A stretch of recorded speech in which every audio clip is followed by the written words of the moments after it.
I just found my first full odds shiny in so long after complaining so much and going the entire event without a shiny ghost Pokemon.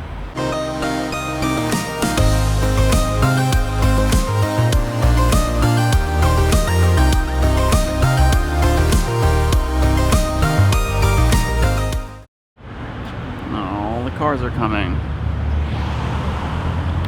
It's alright, you guys like a little background noise, right? I've kind of had a headache all day, so I haven't really done much, but seeing as this is a video about Adventure Sync, I figured I would get out and go for a little walk. Plus, the fact that you're gonna see how much physical activity I've done every week, every time I open up my player profile in the videos, it adds a little extra pressure for me to try to walk more. So I'm back on 2nd Street because what I really want is a quest that's gonna give me Nincada, which is catch 5 Bug-type Pokemon. And then the next challenge is going to be finding 5 Bug-type Pokemon. 3 nice throws in a row, I'll keep that. I can do that quick. Don't need these, but plenty more Pokestops. Hopefully, I can get some new quests. 1, 2, 3,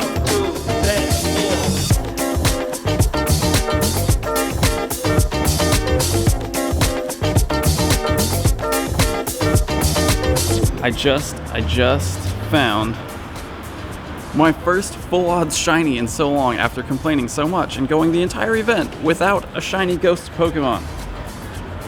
I have found one of the least interesting shiny Pokemon currently available in Pokemon GO, and one that was basically spammed across the entire world the weekend of Pokemon GO Fest. But hey, maybe my shiny luck is finally turning around. Plusle, really? All the way down 2nd Street, and I managed 1 Caterpie quest and earn a candy walking with your buddy. It's Clefable, but I mean, I'm halfway there and I really like my buddy, so I might as well keep it because there was nothing better. Alright. For a real Adventure Sync test though, I'm currently at what, 28.1 on my egg. Oh, my egg's gonna hatch. Let me incubate something else. Throw this in an incubator, and now I'm just gonna completely close Pokemon GO. Lock the phone, pocket it, and walk down this way. See what happens to my eggs.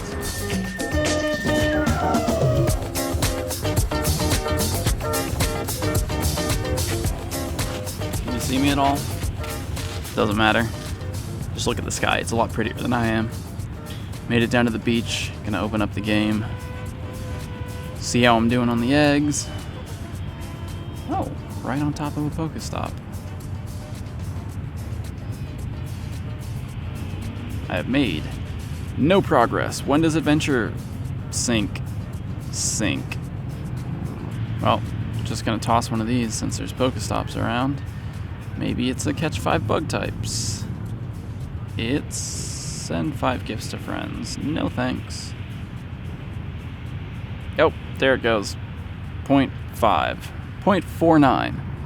So it did sync. I guess probably just because I had my game closed and the egg's hatching.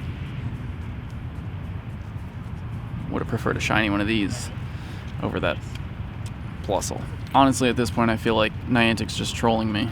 Oh, you said you never get shinies? Here's one of the worst shinies.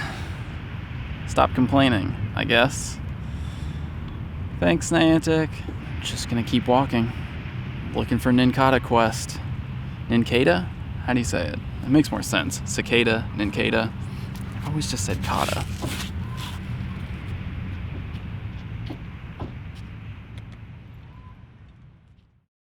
So that was my little Adventure Sync adventure last night. Like I said, I had a headache all day, so I didn't really do too much, but I did manage a solid 5 kilometers of walking, so not bad. But now I just want to quickly go over the details of how Adventure Sync actually works. So Adventure Sync is pulling data from either Apple Health, if you're on iOS, or Google Fit, if you're on Android. So when you first enable Adventure Sync, you're going to have to give it permission to access all this data, and this is where it's pulling your step counts from and your distance from. So you can see today I've walked 0.02 miles, 61 steps. I don't think it was that many steps to get from my bed to my desk over here, but sure, I'll take 61 steps. Yesterday, 6,860 steps for 3.1 miles. The day before that, 8,900 steps for 4.2 miles. Before that, 3.9 miles, 9,100 steps. I must have been taking smaller steps that day. But this is where your data is coming from for Adventure Sync. That's the reason also when you first got Adventure Sync, or if you're not level 30 yet, when you do get Adventure Sync, you'll get credited for the previous week. You'll get credited for everything from October 25th up until the 28th, I believe, is when that tracking window opened up for Adventure Sync. So you can see it's not entirely accurate. It's showing 32 kilometers, but only 12,000 steps. I believe that's 12,000 steps since Adventure Sync actually went live, but 32 kilometers is the entire distance that I've walked this week, according to Apple Health. Actually, yesterday, before I went out for my walk, I did do a little breakdown of Adventure Sync, but the Sylph Road Research Group has published a comprehensive breakdown of Adventure Sync. So I'm gonna go through and reread this because it includes a lot of details that I didn't include in my previous explanation. So here we go. Just start off, what is Adventure Sync? It's basically a new weekly fitness goal for Pokemon Go. It gives you a goal of reaching 5, 25, or 50 kilometers. Excuse me, it's so loud here. But it gives you a goal to reach 5, 25, or 50 kilometers total walked in a week, and you'll earn rewards based on how far you actually walk each week. The rewards are all given to you at the end of the week when the week resets, so you're not going to unlock the 5-kilometer rewards when you hit 5 kilometers, you won't unlock 25 when you hit 25. Wherever you are at the end of the week, those are the rewards you'll get. And as for the rewards, they work in bundles, kind of similar to how raid rewards work. So for 5 kilometers, you're going to earn 20 Pokeballs.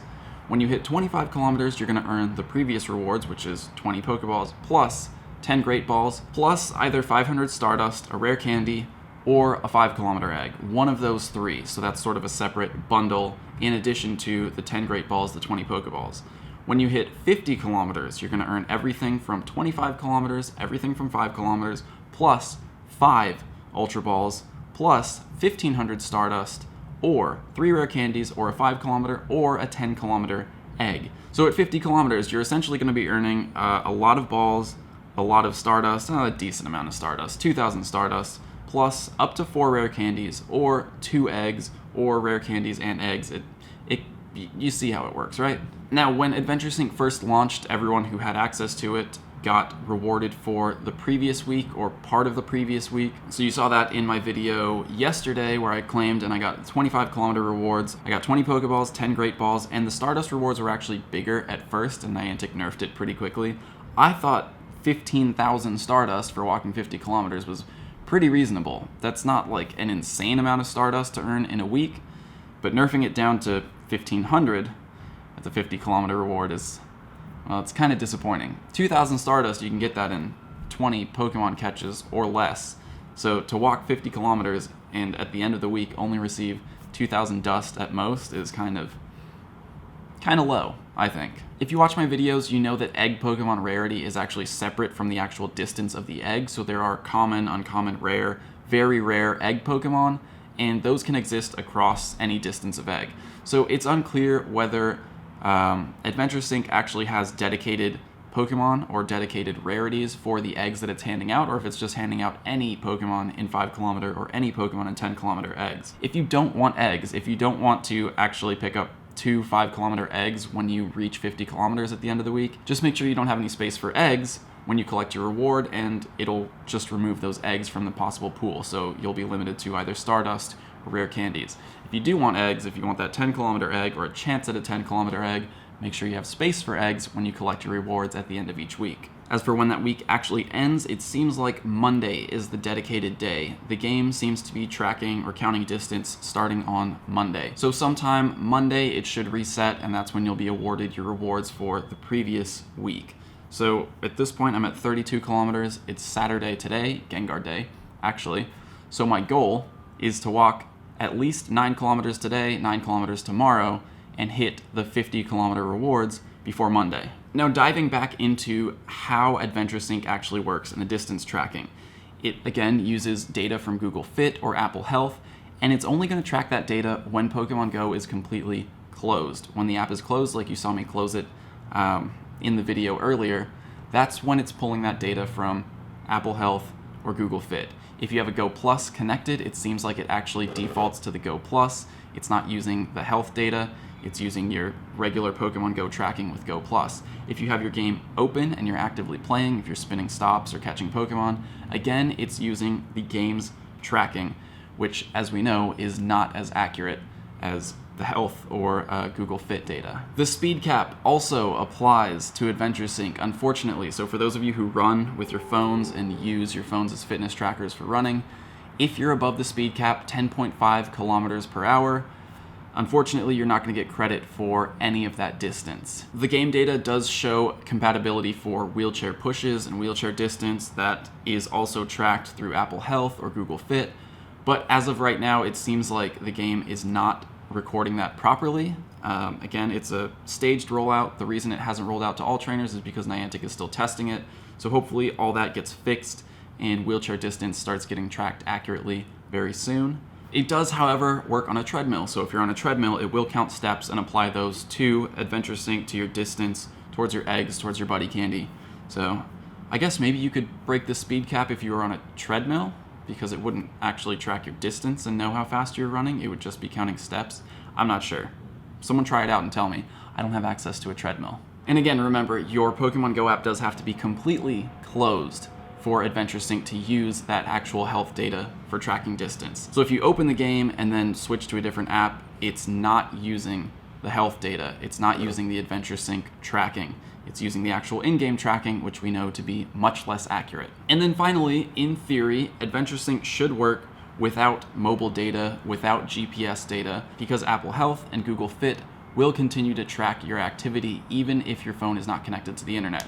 So if you're in airplane mode, if you want to save battery, you should still be able to close Pokemon Go and then walk, keep your phone in airplane mode or low battery or whatever, and save some battery but still get distance towards your eggs and your buddy candy. The code behind Adventure Sync does also include support for different Bluetooth peripherals or health tracking devices like Fitbit. Unfortunately, at this point, it doesn't seem like any of those are working properly with Adventure Sync other than the Apple Watch. The Apple Watch is the only one that is actually lending its fitness tracking abilities to Apple Health to Adventure Sync properly. So if you have an Apple Watch, you can use its fitness tracking abilities, and those will contribute to Adventure Sync. But everything else like Fitbit or Android Wear watches, even the Huawei watch with Google Fit Sync, none of those appear to be working properly yet. Again, if you'd like to read full details for yourself, I'll post a link to the Sylph Roads article down in the description. It also includes some troubleshooting tips, so if you're having trouble getting Adventure Sync working properly on your phone, troubleshooting in that article down in the description. Shout out to the Sylph Road and the research group for putting together this breakdown, because it helps to explain just about everything we know about Adventure Sync so far. Now, for today, again, my goal is 18 more kilometers by the end of the weekend. Today is Gengar Day, so I'll be out, I'll be raiding. I should get some good distance in there. Shiny Gengar is here.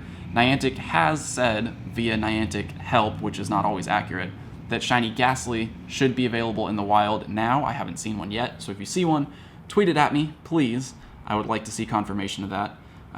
Shiny Pinsir is also spawning in increased numbers throughout the world.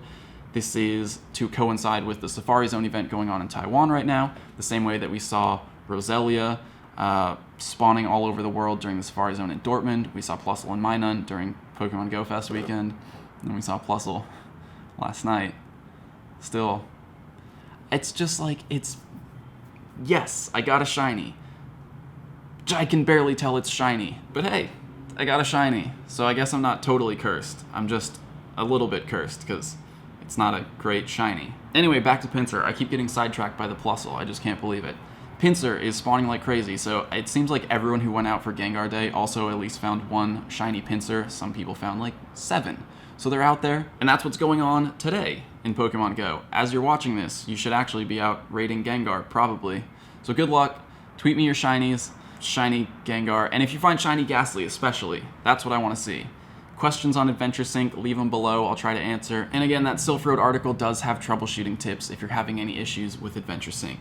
So, good luck with your Gengar raids, and I'll see you soon for my Gengar raids. And some comparisons of Lick versus Shadow Ball, because I'm curious to see how it plays out in the real world.